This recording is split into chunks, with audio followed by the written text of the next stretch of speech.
They want Donald Trump to disappear. They want to send him to jail. They want to take him off the main stage because they know here's their biggest danger to taking the ruling class down. No, you know what? Donald Trump is not the ruling class. Donald Trump is for every New Yorker. He's for every Texan, every state. Donald Trump has put his whole life on the line, for the American people. When he came down that escalator, he probably had no idea that he was going to be called to be the man in the gap to stand up for Americans. And he's standing up for you, even if you don't know it. I don't know who's next. Would a member of the ruling class be facing 730 years in prison? What a pathetic question. 730 years in prison, and he's a member of the elite? That's pathetic. You're not a journalist. Nothing pisses off MAGA footstools more than a glimpse of truth and reality regarding their king. Texas Lieutenant Governor Dan Patrick and Sebastian Gorka were damn near crying over the idea that Trump is the ruling class he claims he's fighting against. After years of rebuilding other nations, we are finally rebuilding our nation. We are finally putting America first.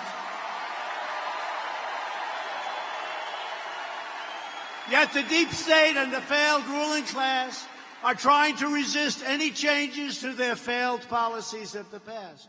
They believe it is their right to rule over you and to redistribute your wealth all around the world. No, thank you. No, thank you. That's why we ended the Paris Accord.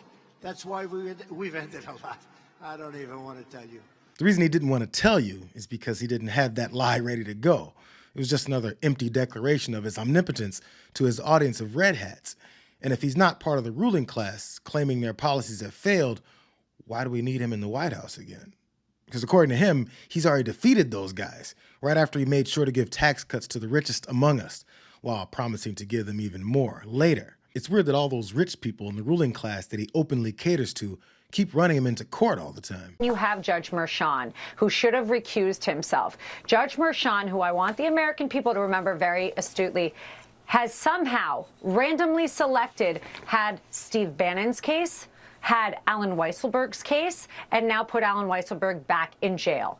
Okay? This is what we're dealing with. Somehow he randomly also gets Donald Trump. That's not the way the system works. You assign a case randomly. That's the way it's supposed to work. This is one of those basic conspiracies that they've told MAGA supporters makes sense.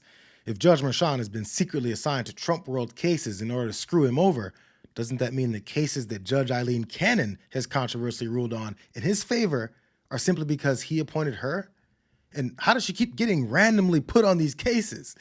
Must be the deep state in that ruling class. And I do have concern with the jury simply because this is Manhattan, where 85% rejected President Trump. These are people that did not like President Trump. So I question whether he can have a fair trial simply because of the makeup of Manhattan. If it's not the judge, it's got to be the jury that will unfairly convict Trump, according to Representative Maliotakis, who apparently prefers Trump over the regular people of the state that she represents. It's not a good look for someone that claims to reject the iron fist of the ruling class that looks down on everyday New Yorkers to feel this way. 1 minute Trump represents and stands for the American people, and the next, those same American people are his enemy. Is the ruling class suddenly working for these trash New Yorkers, according to Maliotakis? I'm telling you, Trump's subordinates from New York really don't know how to keep their story straight. But then again, they only have to prove their loyalty to Trump and MAGA, despite their easily reviewable track records. Well, I disagree with Mr. Trump on this issue. The election is not rigged, and having run in a primary and general election before, I understand that the poll workers in our district, they're our neighbors, and what's uniquely American is there's a Democrat and there's a Republican. So I have full faith and confidence in the outcome of the election in this district and across this country, and I would urge candidates across this country to accept the outcome. They unconstitutionally rigged the 2020 election.